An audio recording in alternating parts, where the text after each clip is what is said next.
Good morning, and welcome to day 3. So, this morning I've already got my first safety check-in, which, if you don't know, that's a flatbed thing. You have to stop every 3 hours to check your load, which I never thought was accurate, and then I checked it, and there's actually a handbook that explains all the securement jargon, and it said that verbatim. It was like you need to stop every 3 hours or 150 miles, whichever comes first. And I'm not gonna say that I stop every 150 miles on the dot, but the 3 hour rule I stick to pretty, what do you want to call it? Pretty adamantly? Something like that. I don't know. That might be the word. I don't know. It doesn't matter. But yeah, stopped at a rest area, which is actually probably one of the nicest rest areas of all time. I'm used to like the East Coast rest areas and Midwest rest areas, and if you've been around the country a little bit, you start to understand the difference. And like the worst rest areas of all time are in Michigan, because they're literally built like for like people that are like 4 feet tall or something. It's really strange. I don't know how to explain it properly, but this one set up real nice. The way to get in was real easy, and it didn't have any of that foolishness of normal rest areas where, you know, the cars are at a higher priority than the trucks, which is nice, because I mean, they, you know, a car can do a lot more than a truck can, like being mobile. Like, that's what I'm talking about. Like, they can speed up or slow down a whole lot quicker than a truck can. It takes a little more doing. And then I pulled out of that rest area, and it looked pretty mountainous, and I was like, what? I'm in the mountains already? Like, I don't understand. Like, I specifically remember last time coming out here that it was like flat ground, pretty much like this. And actually, I think this might just be it coming up here. But me and my trainer, when we came out this way to Oregon, we ended up stopping at night at this truck stop, and it was nothing outside the normal. And I figured, like, you know, we gotta hit these dang mountains sometime. Like, we've been riding on flat ground for 2 days straight. What the heck's going on here? And then the next morning we woke up, and I kid you not, like 5 miles down the road, it turned into mountains, and it was mountains the whole entire day.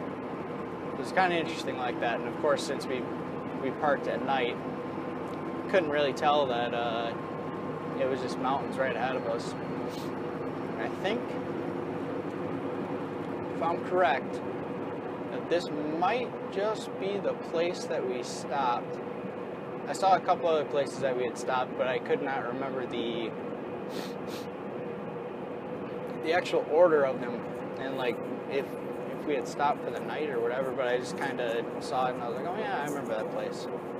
I think I remember like a dirt lot, and it was just kind of a lot of truck parking going on. No, I don't think this is it. Never mind. Anyways, as you can kind of see on the horizon there, we are getting closer to the mountains, and it sort of seems like they're reaching out a little further on the range. I mean, the terrain is just kind of getting up and down and sort of swingy like, so I'm assuming that pretty quick here we're going to be running into mountains, and I'll have to do a time lapse, show you what I'm talking about. I'll go straight from you know, flat ground, and then it's just total chaos, and it's going to be that way for the rest of the day. So it's a pretty good time.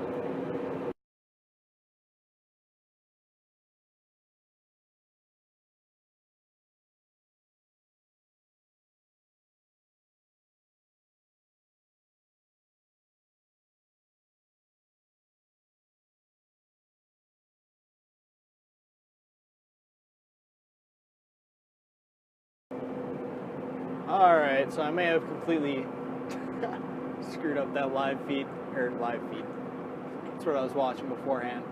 But that time lapse, I don't know, I think I forgot some stuff since the last time I was out here.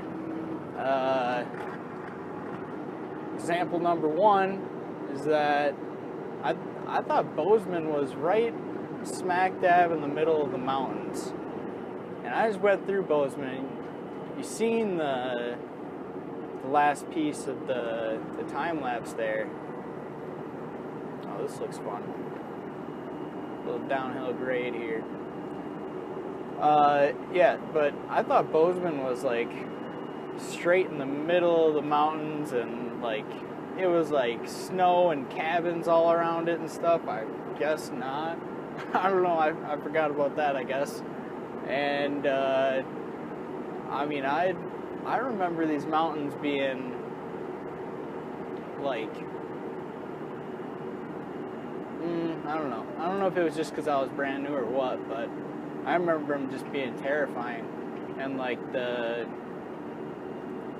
I specifically remember that like it felt like a full day of like just going through it. Like it seemed like the whole day it was like fighting through mountains. And I mean, oh man, these mountains are absolutely beautiful. You'll be able to see them peeking through right up here. Yeah, you can see it right on that top portion of the screen there.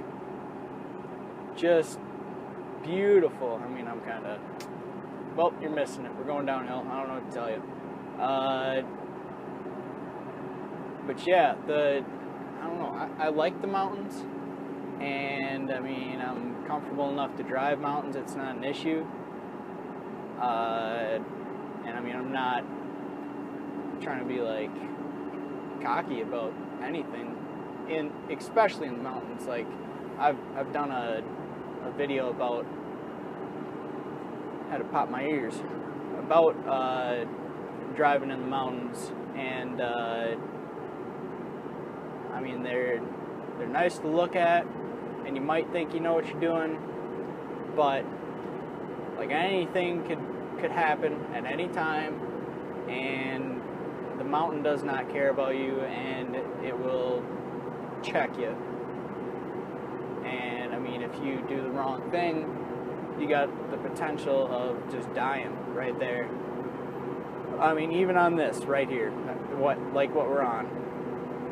This, like if something just happened right now, like let's say I blew a steer tire right now, I would have a very good chance of dying on either side of me. I mean, it's not a crazy drop off on the other side or anything, but like just, I don't know, it's a little bit terrifying, and I keep those things in mind, but also it's kind of important to have like a weird confidence or whatever about the situation, because you know, you can't just be like scared of it like that, you know what I mean? Like it's just nonsensical to be terrified of the mountains. But yeah, we're gonna level off here and get to check out the view a little bit. And all I can think while I'm driving through Montana is I wonder how much land costs out here, because your boy's interested. That's all I'm saying. I mean, I'm not saying that I'd move to Montana just on a whim, just sell the house back home and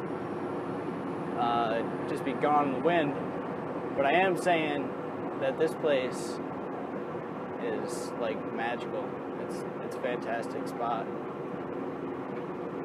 Pop the ears again. Oh man, a little tip for you. Popping your ears. Like a lot of people think that you gotta like chew gum or like do whatever through the mountains or whatever. But if you yawn when you're going through the mountains, it does the same thing. It like equalizes your ears. It like pops them out a little bit. And if you can figure out how to make your jaw do the movement of yawning without actually yawning, you can just pop your ears like that and they equalize. So that's what I do all the time. I learned that pretty quickly. But yeah, so I'm gonna enjoy my drive. I'll check in with you in a bit. Hopefully gonna get a shower in a little while here, which is awesome because I ain't had a shower in a hot second. But yeah, catch up with y'all then.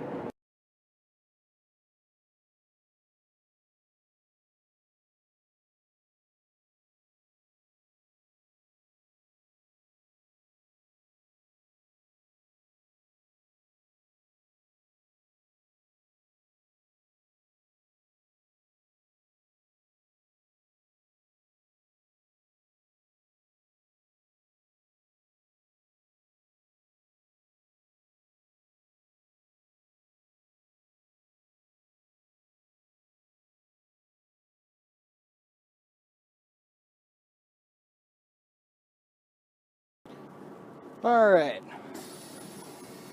30-minute break is done. Shower is also done.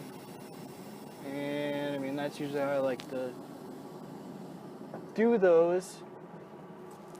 So I'll do my shower, my 30-minute break. There we go. Do my shower on my 30-minute break, and as far as showers go, in case you don't know, showers can pretty much be found at any truck stop with a lot of parking. That's my experience with it. Which one do we need? We need the next one. Okay. We need, basically the only truck stops that I really go to would be Flying J and Love's. And I mean, you can put Pilot in with Flying J because it's the same thing, but I believe they're owned by the same company as well. There we go. Now we're in business. And the reason that I stopped there is because my company, they set it up so that it's real easy to get like shower points and stuff like that, which you get for, I believe it's 50 gallons of fuel, and then you get a shower point. And since we fill up there all the time, we get shower points all the time, and shower point just means that you can use a shower there whenever you like. And my company is actually nice enough to give us unlimited showers at Love's, which is awesome. Because then, you know, anytime you show up at a Love's, it doesn't matter when the last time you were there was, you got 60 showers for the whole month, and there's no way you can shower twice a day. You just can't do it. But yeah, I mean, the shower situation is interesting. I've been in some showers that are no good, and some that are like immaculate. And the one place that I find the best showers always is Pilots or Flying J's, and that's where I just was. And I mean, it wasn't the most amazing shower in the world. It was, I mean, it was a shower at running water, and I mean, I took a shower in it, so like, what's a big deal? Love's is fine. I don't like TAs and Petros at all. Like, I just don't like the setup of the truck stop or whatever. And I mean, I've stopped at mom and pop stops, but they typically either don't have showers, or the showers that I've used they're pretty dodgy. But if you need a shower, like any type of running water is good enough, essentially.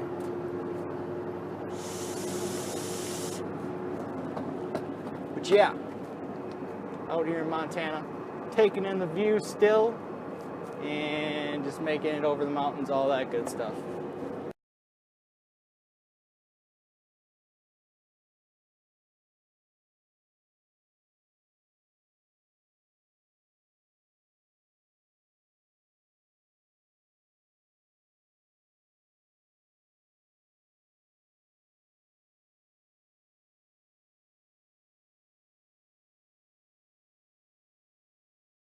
Just got done with the old safety check.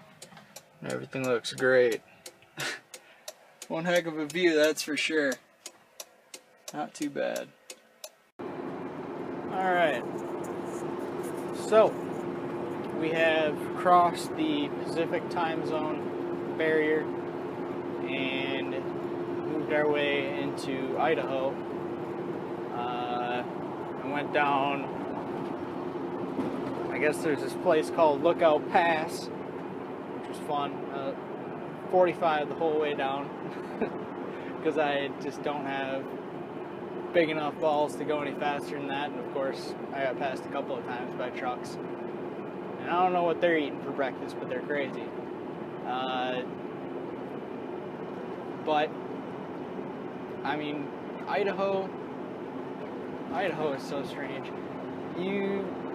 Idaho is like the type of place that you don't want to tell people about, and I actually thought it, like, in my mind, like, I'm like, maybe I shouldn't say anything, because it's better than Montana, like, just in sheer beauty. It's absolutely ridiculous. There's like all the same kind of stuff, but it's just magnified, and it's like bigger mountains, better streams. I don't know, and apparently they have good hunting here, so that's pretty cool. I believe I made a little remark beforehand about, like, I wonder how much land costs out in Montana, and I mean, I keep a list of places that I would like to look for land, just on the off chance that maybe I want to move far away from home for whatever reason. I don't know if I'm ever going to do that, but maybe. And I mean, there's a lot of places on my list for Montana.